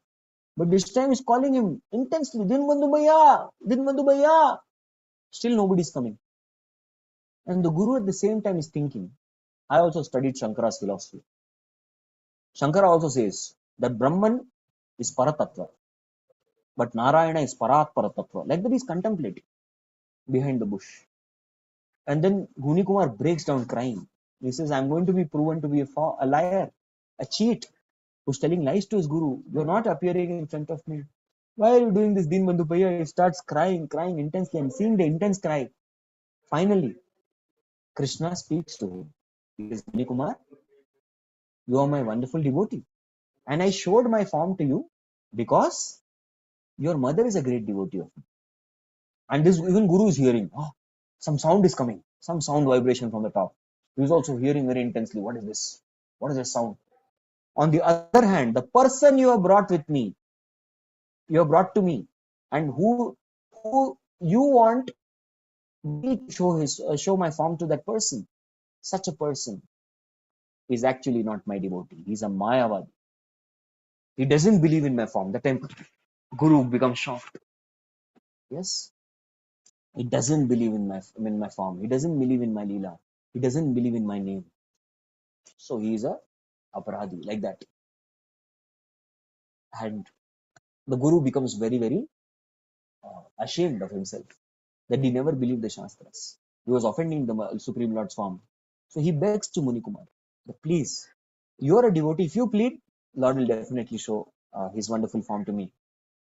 Also, then Krishna shows his form even to the Guru. And Guru worships that form and he realizes that Krishna's form is a reality, an absolute truth. Yes, an absolute truth. And thus, from that day onwards, even Guru becomes a Vaishnava. So it is Muni Kumar who was a Shishya becomes the Guru and Guru becomes a disciple. And that's what happens. So because of lack of time, what we'll do is we'll just complete the purport and we'll conclude. Evidence of the same point is also given in Bhagavad Gita, wherein the Lord says, Avajananti mam mudha manushim tanumashritam param bhavam ajananto mama bhuta maheshwaram. The fools deride me when I descend in the human form. They do not know my transcendental nature and my supreme dominion over all that be. When rascals see that Krishna acts exactly like a human being, they deride the transcendental form of the Lord because they do not know the param bhavam, his transcendental form and activities. Such persons are further described in Bhagavad Gita as follows. Moghasha moga karmano moga jnana vichetasaha raksasim masurim chaiva prakritim mohinim shritaha. Those who are thus bewildered are attracted by demoniac and atheistic views.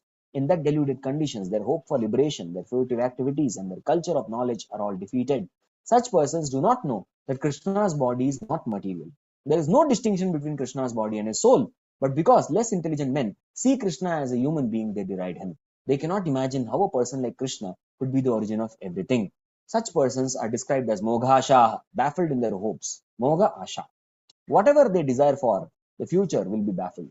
Even if they apparently engage in devotional service, they are described as Moga Ashaha because they ultimately desire to merge into Brahman effulgence. Those who aspire to be elevated to heavenly planets by devotional service will also be frustrated because this is not the result of devotional service. However, they are also given a chance to engage in devotional service and be purified. As stated in Bhagavatam, Swakata Krishna Punya Shravana Kirtanaha Hridentastohya Badrani Vidunoti Suhritsam. Sri Krishna, the personality of Godhead, who is the Paramatma, the super soul in everyone's heart and the benefactor of the truthful devotee, cleanses desire for material enjoyment from the heart of the devotee who relishes the message which are themselves virtuous when properly heard and chanted. Unless the dirt within the core of one's heart is cleansed away, one cannot become a pure devotee. Therefore, the word Sudurlabha is used in this verse. Not only among hundreds and thousands, but amongst millions of perfectly liberated souls, a pure devotee is hardly ever found. Therefore, the words Kotishvapi Maha are used herein.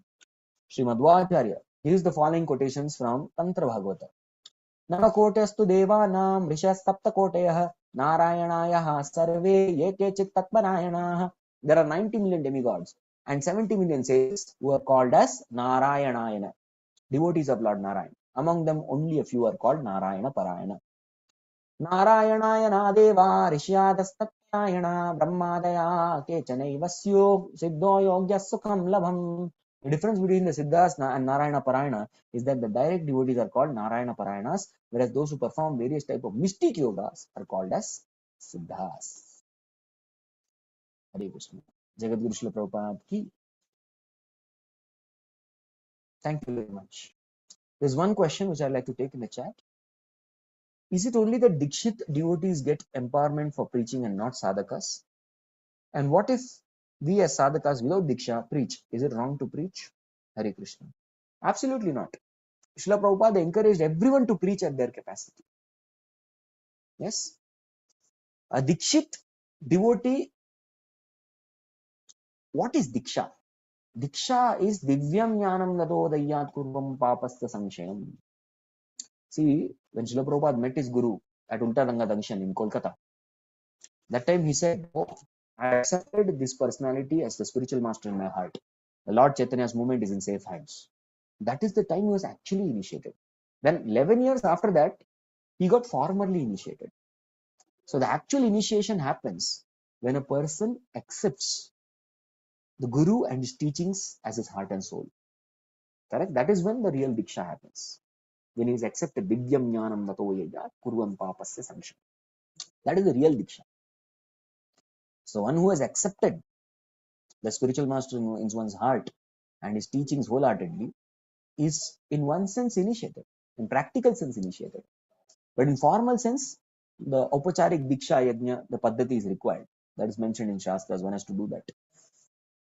So it's absolutely not wrong to preach, surely, because Prabhupada said that Yara Deke Tare Ko Krishna, Yara Deke Tare Ko Krishna Upadesh. Please, you just hear 2 lines and go and preach. 2 lines. There is no problem. Anyone can preach. So how do you know Guru has accepted you as disciple? See, we need to understand that Paramatma is there in the heart of the disciple and Paramatma is there in the heart of Guru also. Correct? So Paramatma is there in both of their heart. As Chaitya Guru. He is the Chaitya Guru. He is there in everyone's heart. So when the Paramatma sees the sincerity of a disciple, he instructs the Guru to accept him. So Guru accepts such a disciple. All right. There was a 2002 initiation lecture of my spiritual master he gave. So there he says initiation is not just giving of beads and throwing of weeds. That is not initiation. The real initiation is when you have accepted the instructions of your Guru as heart and soul. That is the real Diksha. Even Srila Prabhupada had one. There was a person who took Diksha, next day he vanished. So Prabhupada said he may be initiated, but he is not my disciple. Initiation is the beginning. Because he left ISKCON and went in. All right, thank you all very much. Once again, I beg forgiveness for coming in late because I was detained by a ceremony which was happening. And I thank you all very much for staying back and giving me a chance to come and serve all of you in this wonderful Bhakti Sangha Japa. You are all that Sudurlabha Prashantatmas. I come to take all of your association regularly, but somehow I'm these days a little bit disappointed because you are all not turning on your videos. I'm honestly expressing. You all turn on then switch off immediately. Next time I'll also switch off my video and speak. Tit for tat. I'll do that. Hare Krishna. Hare Krishna, Prabhuji. Moderators. Yes. Hare Krishna, Prabhuji. Dandavat Pranam. All glories to Srila Prabhupada. Thank you so much, Prabhuji. This was such an amazing class. Really loved all the pastimes. and the interactive session. Thank you so much. You always make it very, you always want us to actively participate in the classes. I really appreciate that. Sometimes it's just not possible, especially in the mornings for us. Very, very sorry. Hearty apologies for that, Prabhuji. Hare Krishna, dear devotees.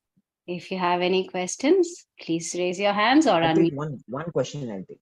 Okay, If there is Prabhuji. any physical So question. if anyone, okay, we have a Zoom user.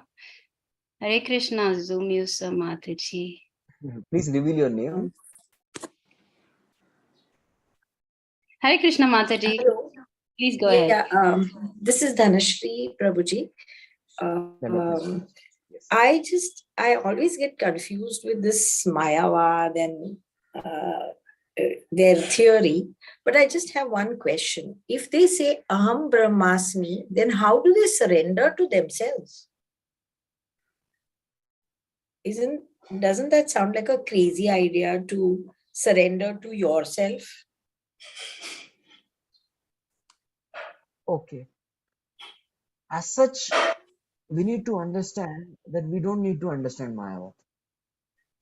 Yeah, and how much philosophy of Mayavad is required, Prabhupada is very wonderfully presented in Sri Chaitanya Charitamrita. When we read his purports, he has presented how much we need. But as such, what is the result of understanding Mayavad is Sarvanash. That is the end result. Yes, complete destruction. So that is something we absolutely don't want. Correct? We want to flourish in bhakti or get destroyed in bhakti. You don't want to see, destroy bhakti. when you are in spirituality, you know that when you surrender, you also attain freedom, right? You agree with that? See, you're right. 2.64. So you surrender to the principles of regulative freedom, you experience freedom. Raga Dvesha Vimukhtaistu Vishayan Indriyesh Charan.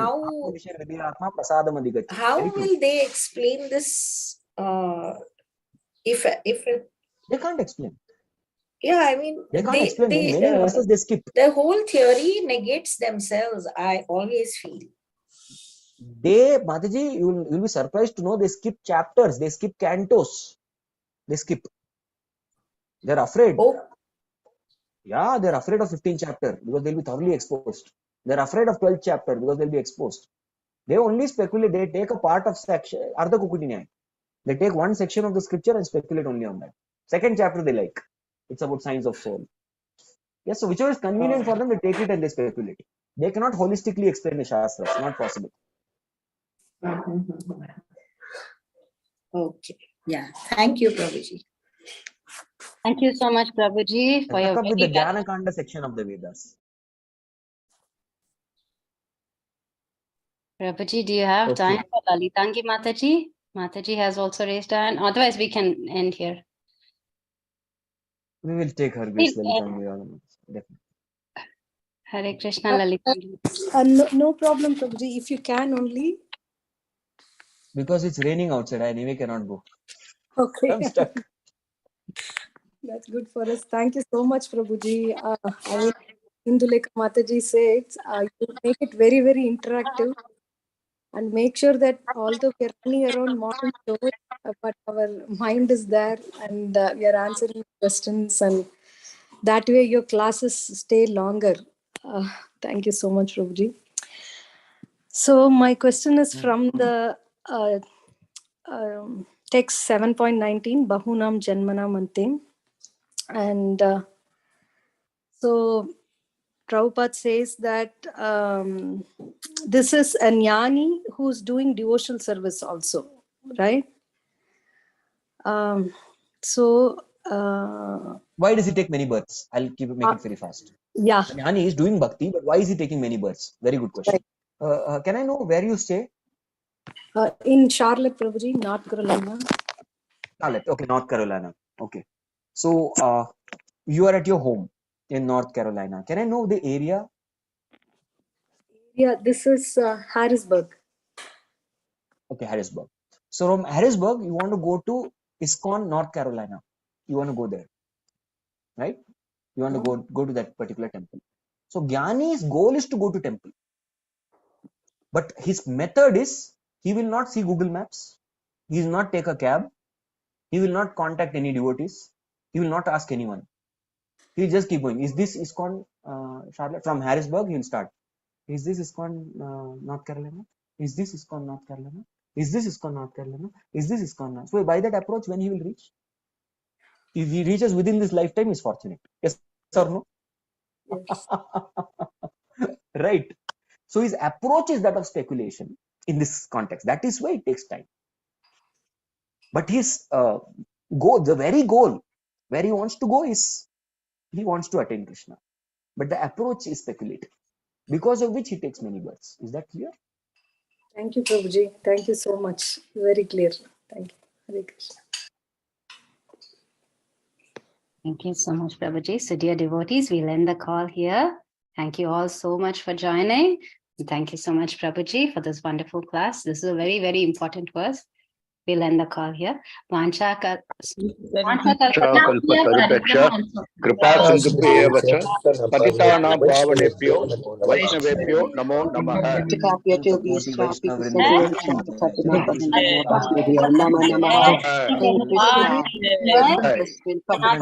Thank you, Prabhuji. Hare Krishna. Gauranga, Nityananda. Dear devotees, and please stay back with us. We have Her Grace Padmasakhi Mataji continuing with the Ahobilam series. So Mataji will take us on the Parikrama. Hare Krishna, Mataji, please go ahead.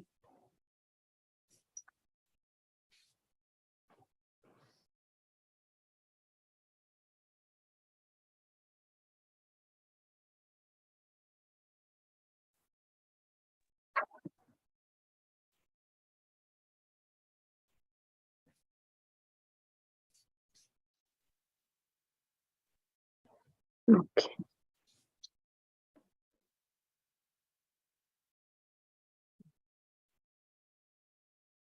So Hare Krishna, thank you all for staying back. So today will be our last day of Ahobilam Parikrama. We have less time, but we will try to see how much ever we can finish. We'll seek the blessings of Narsinghadev and all the assembled Vaishnavas. We'll start. So yesterday, if you remember, till yesterday, what we have seen Karanja Narsimha. Then we are basically Karanja Narsimha is only in the lower. So we have taken darshan of Karanja Narsimha in the lower Ahobilam. And then we went up to upper Ahobilam Narsimha Swami. Then Varaha Kroda Narsimha or Varaha Narsimha, Malola, then Jwala Narsimha. We were talking about if we go left side, we will see all these four. But if we go to the right side, we'll go to Pavala Narsimha, which is 6 kilometers. And Sukhakara Krishna Prabhuji was also saying he went in a vehicle. So there's a facility to go in vehicle also. Otherwise, you can walk also. It's little dense and thick forest. So this is the temple, Pavan Narsimha temple. So what happened, Sage Bharadwaj, he committed a mistake. I don't know what is that, but he came here and did meditation so that he wanted forgiveness. And in this place, and Narsimhadev appeared. So it is said that Pavana Narsimha, he will forgive all our sins. He looks very peaceful. With Lakshmi ji sitting. So, and if you are walking, you will see a lot of Chenchu tribes. So in Ahobilam, we have one sect of tribes called as Chenchu tribes. Actually, Samudra Dev's daughter is Lakshmi Devi, right? So Samudra Dev has a curse. So he will be born as in the Chenchu tribe family. So Lakshmi Devi is also born in the Chenchu family. So here Lakshmi Devi is also known as Chenchu Lakshmi. We will see one small temple also, Chenchu Lakshmi's temple. So, and this is the deity. So if you see, one side Lakshmi ji is sitting, the other side he's showing Abhay Hasta, and his leg also, one leg is folded like a crisscross fold, and the other leg is down, and he's happy, peaceful. This is the deity. Pavana Narsim. Are there two deities here, or no, Mataji? One is Swayambhu, one is installed. Thank you so much. Like how we saw in Malola Narsimha also, there are two. I can send all the pictures maybe in the group, you can see later for reference. So this is Pavana Narasimha. See Shalikram.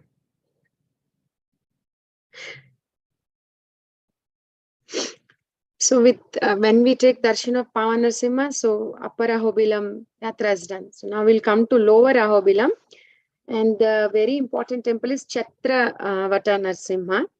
So Vata is a people tree. So what happens here, if you see, Narasimha Dev is doing talam, like for music. So I think there are two Gandharvas. What are their names? Sometimes Aha Uhu, I think. I wrote in my book. Aha.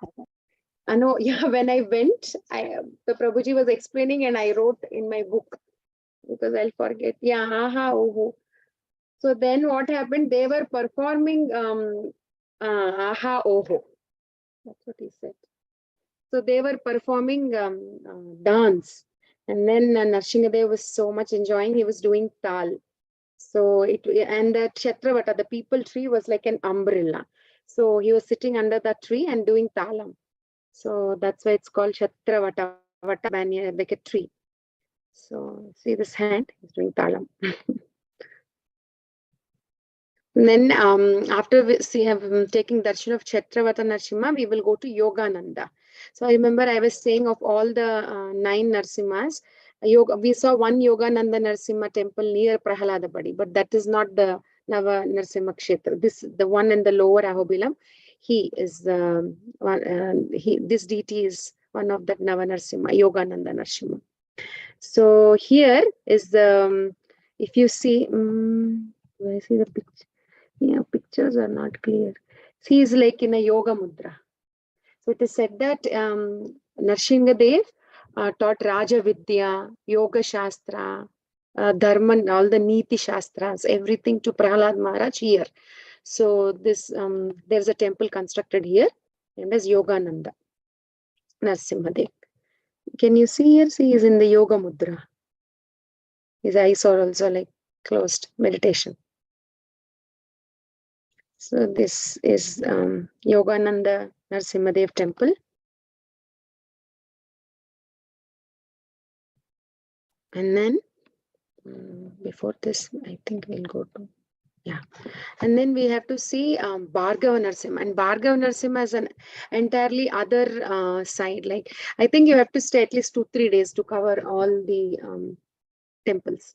So Bhargava Narasimha, you have to definitely use a vehicle to go. It's a very, very thick jungle, very thick forest, and you can't walk. We also went in the vehicle only. I'll show you how they go. So either autos are there or you can go in the jeep. I'm double checking. Yes. So then Bhargava Narasimha, this is the place where Parashuram, he wanted to see you'll see him, you'll see this Narasimha in a very Ugra form. There is a deity. See? Space.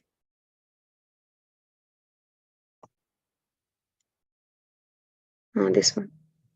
So this is Bhargava Narasimha. So Parashuram had a desire to see him in a Ugra form, and then he did tapasya. Then Narasimhadev appeared and gave him darshan. And also it is said that Parshuram digs a well to do achaman. Those days, wherever they go, they don't have any ready-made water facilities. So they used to make a well and then do achaman. So there is one small lake also. And Lord Ram came here to search. When he was searching for Mother Sita, he came here also. And Lord Balaji also came. What happened? So Lord Balaji came, Lord Ram came, Adi Shankaracharya came. So many, Chaitanya Mahaprabhu went.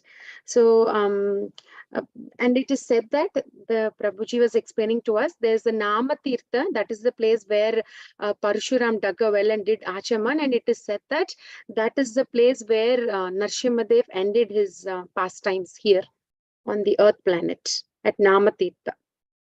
So, Bhargava Narasimha temple is little jungle forest, like it's a thick jungle. And there's one Shivalinga also here established at Bhargava Narasimha temple. And when we see Adi Shankaracharya, what happened? I was remembering one story. So Adi Shankaracharya was, he comes to this place and he wanted to do his Sandhya. Yeah, Sandhya. So his disciple, he came with his disciple Sunanda. And then there was one hunter who comes. So the hunter will say, I wanted to give Bali, Narabali, like a human, like a sannyasi or a kshatriya. And see, God is very merciful. He made me see you, you're a sannyasi. So I will give you as Bali. And then Adi Shankaracharya will say, okay, let me finish off my ritual and then you can do. So then he will wait, the hunter will wait, but the disciple Sunanda, he gets so scared. What is going to happen to Adi Shankaracharya? So what he will do, he will start praying to Narsimhadev. Because how he started praying to Narsimhadev, because he was a devotee of Narsimhadev, his parents from childhood. And actually, this Sunanda, how he became a disciple of Adi Shankaracharya was, one time we saw Bhavanashini, right? So Sunanda gets a dream asking him to go to Bhavanashini, and the Lord says there one Brahmana will come and give you a stone. If you keep that stone in your mouth, you'll become invisible. So he will say, so when you become invisible, you go to Adi Shankaracharya. Adi Shankaracharya that time was, I think, in Kasi. I'm not sure. So he is having a debate with a Brahmana there. So Lord will say, you go in an invisible form, tell to Adi Shankaracharya not to argue or have any debates with that old Brahmana, because that old Brahmana is none other than Veda Vyasa. So when you go there, when you talk to Adi Shankaracharya like that, then you will become his fond devotee. Just go. So the next day, this Sunanda, he will go to Bhavanashini. He will take the stone, keep in his mouth, go to Adi Shankaracharya and pass the information. And after that, Adi Shankaracharya will think like Lord chose him, means he must be very special. And then Adi Shankaracharya will accept him as his disciple, and he became the most famous, the most pet disciple of Adi Shankaracharya. And all the other people were getting so jealous. Like he just recently came, and how come he became the pet disciple of Adi Shankaracharya? And then one time Adi Shankaracharya wanted to give a testimony to this devotee, and they went to Ganges, I think. So the disciples were sitting on the other side, and Adi Shankaracharya was sitting this side, and there was water flowing in between. So Adi Shankaracharya will call Sunanda, come. Then so then when Sunanda starts walking, then the other disciples will think, how come he will walk in water? How is that possible? But Sunanda, being just following his guru, he just starts walking. And as he walks, like there is a lotus flower under his feet. He takes one step, there's a lotus flower. Other step, lotus flower. So Sunanda is also called as Pada Padma. He's also called as Pada Padma. And yeah, so Adi Shankaracharya came with Sunanda, and then so that's how Sunanda became Adi Shankaracharya's favorite disciple. And so Sunanda started praying to Narsimhadev, and Narsimhadev will really appear, and he will kill the hunter and save Adi Shankaracharya. So Ahobilam has so many pastimes like this. So now Bhargav Narasimha is on the complete other side. We will take darshan of Bhargav Narasimha, and then so almost the lower Ahobilam, the most important darshans are done. Chatravata, Yogananda, and Bhargava Narasimha. And we will see, as said, Upper Ahobilam also there is Ahobila Narasimha Swami, the first one we saw. And now lower also there is a lower Ahobila Narasimha Swami.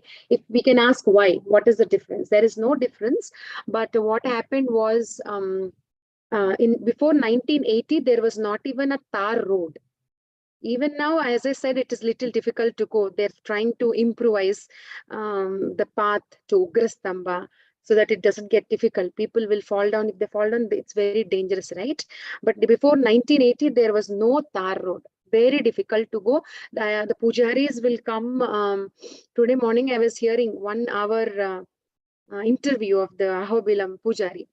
It's in Telugu. So the pujari was saying before the pujaris used to come on horse to go to Upper Ahobilam and do worship. it's difficult even for the lower Ahobilam people to come, because it's so dense that just the tigers and all the animals will walk.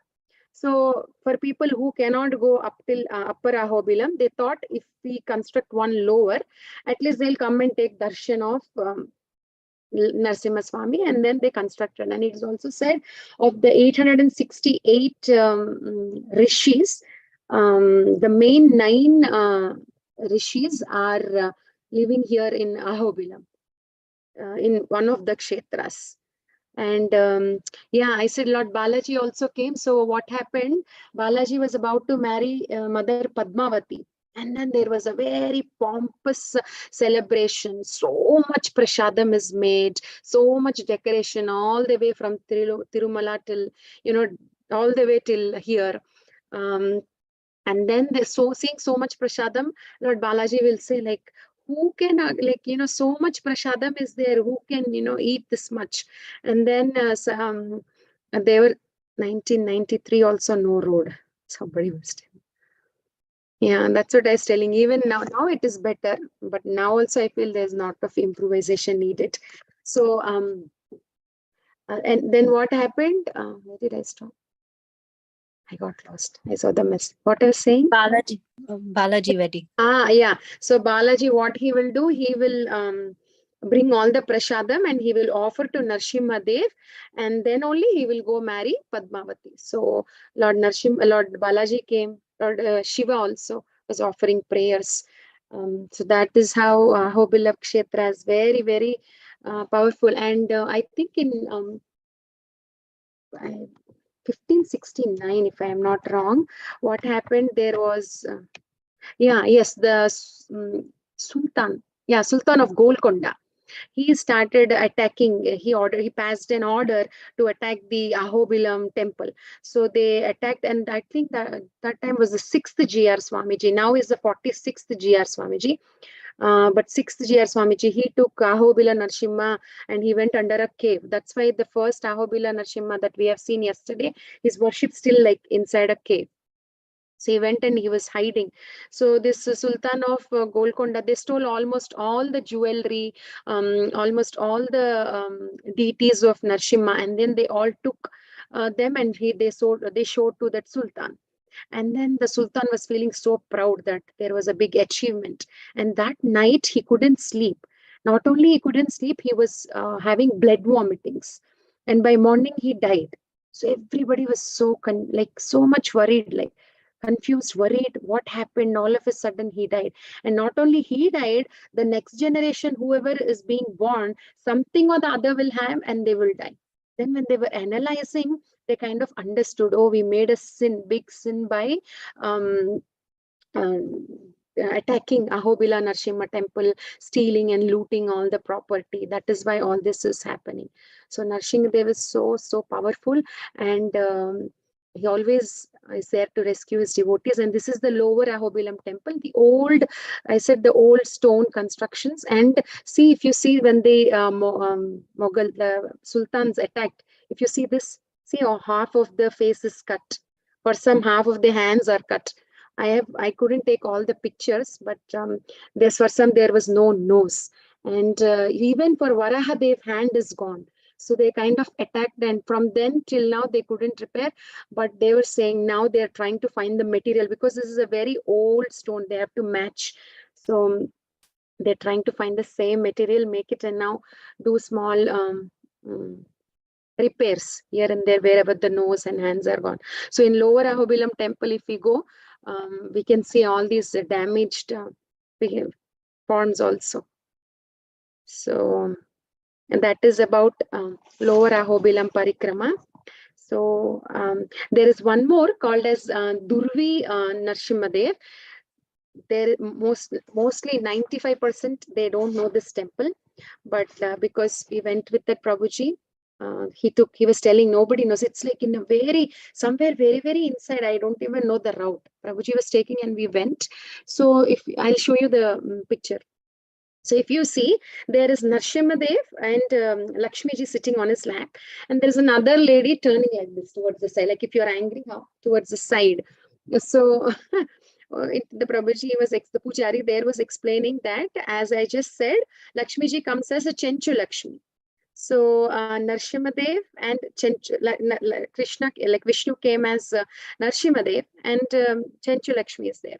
So the Vaikunta Lakshmi was missing Vishnu. So Narsimadev, Vishnu will say, come here to this place, to Rudravaram. Remember, in the first day I was mentioning about Prataparudra Maharaj.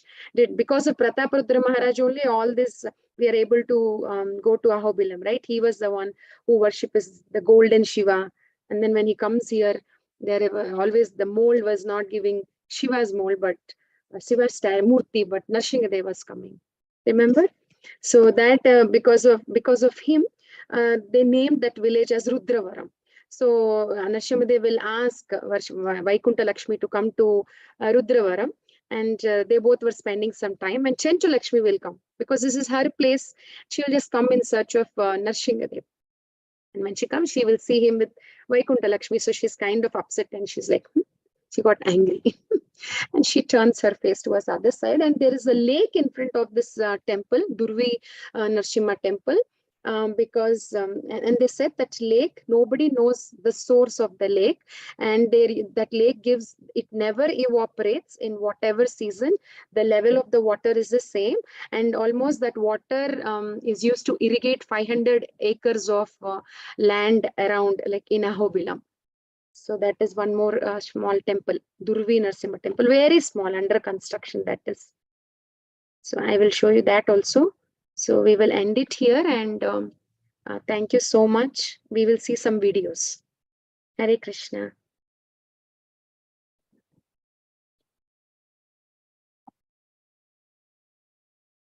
Hare Krishna. Thank you, Mataji. I'll stop the recording.